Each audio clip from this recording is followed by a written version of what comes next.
Historically, it was often said that Australia rode on the sheep's back. We will drive into a picturesque golden valley on the southern side of the Pyrenees State Forest.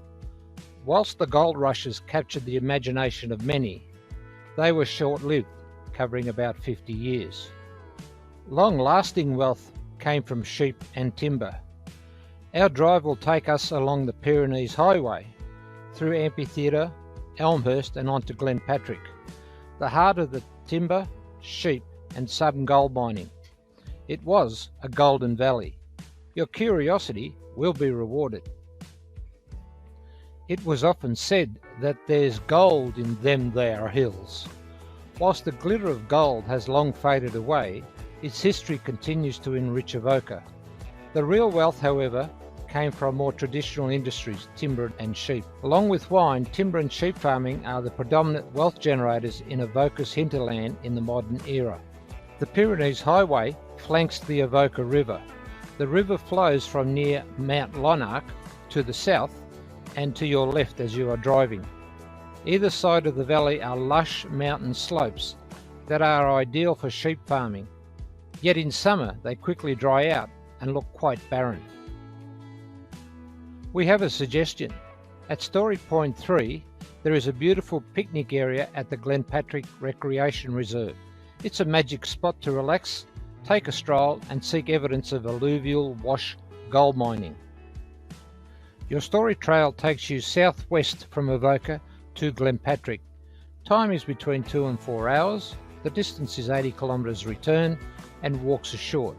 Your key story points include Amphitheatre, Elmhurst, where you will learn of timber, sheep and a mystery, the Glenpatrick picnic ground to learn about alluvial gold and then return to Avoca. Story trails are best experienced using any mobile device with headsets. They are free to download and share. Mobile phone users should enable auto-rotate to allow landscape viewing. We will guide you to each story point along the trail. When you hear the sheep, pause the video. Then play when you arrive at the next story point. Directions to your first story point. From Avoca, take the Pyrenees Highway in a southwesterly direction. Follow the highway to Amphitheatre for 14 kilometres. Look for the Avoca River on your left.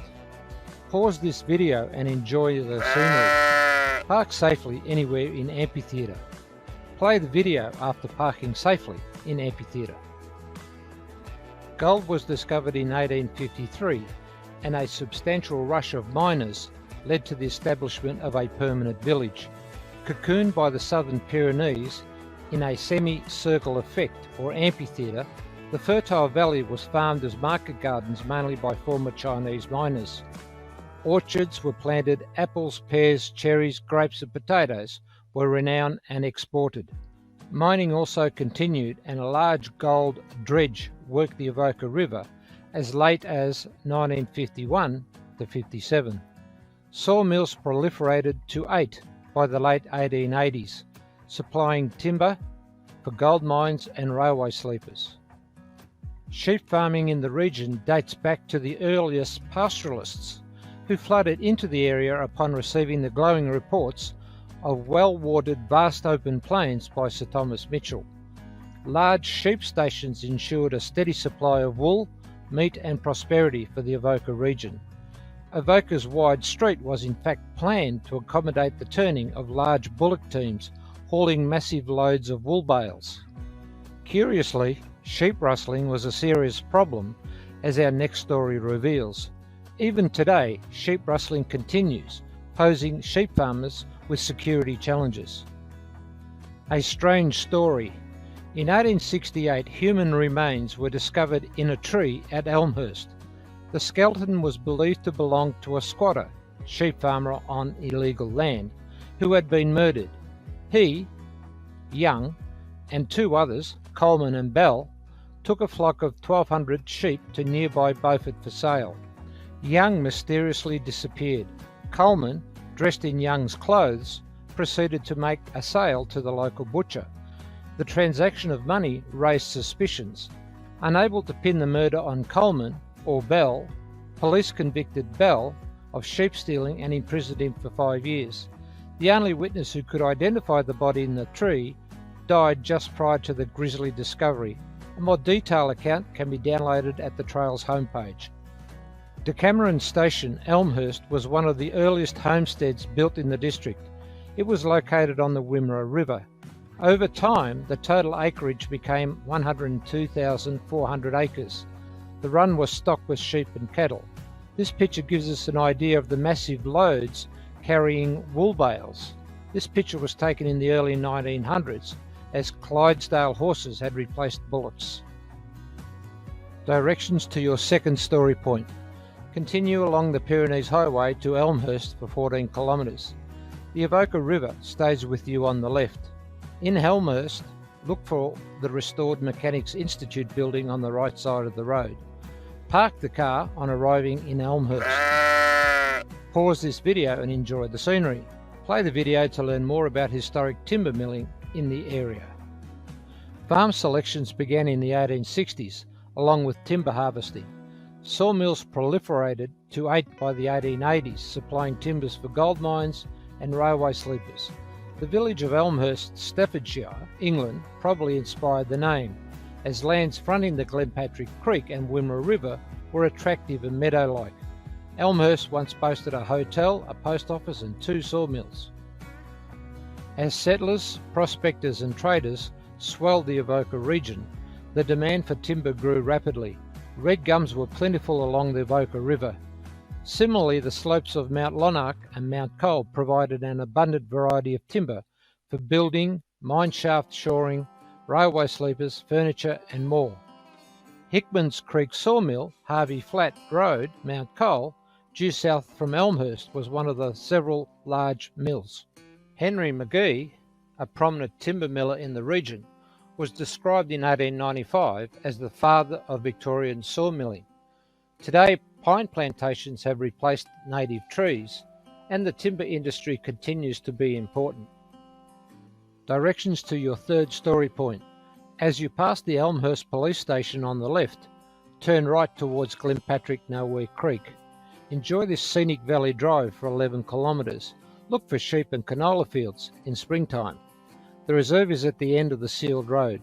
Park in the recreation reserve and stretch your legs. Pause this video and enjoy the scenery, or have your picnic and then play to learn more about historic gold mining in the area.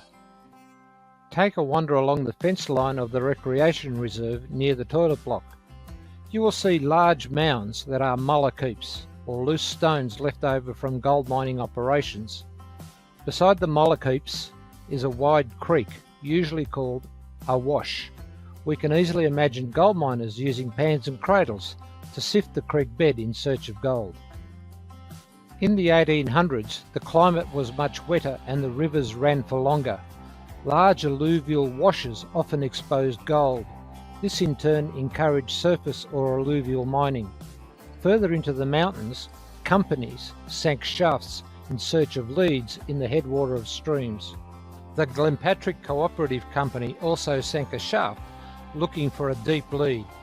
Being higher up the gully, they soon hit water and were forced to construct a tail race, approximately 2,100 feet long, the greater part of which was established by tunnelling. The tail race enabled the cooperative company to bottom their shaft, but no gold lead was found. While sluicing parties worked the higher portions of the gully at Glenpatrick, the Glenpatrick Gold Mining Company erected a whim and puddler, but they found the horse-powered machinery inadequate for drainage purposes. Both companies ceased to exist by the late 1800s. Return to Avoca via the way you came. You might consider extending your day to include Wimmera Hills Gin and Wine, Garvaney Olives and Capers, or the Wool Cottage.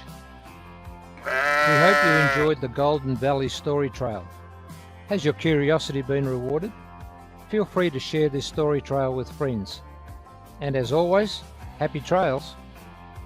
The Golden Valley Story Trail is an initiative of Advance Avoca, Inc.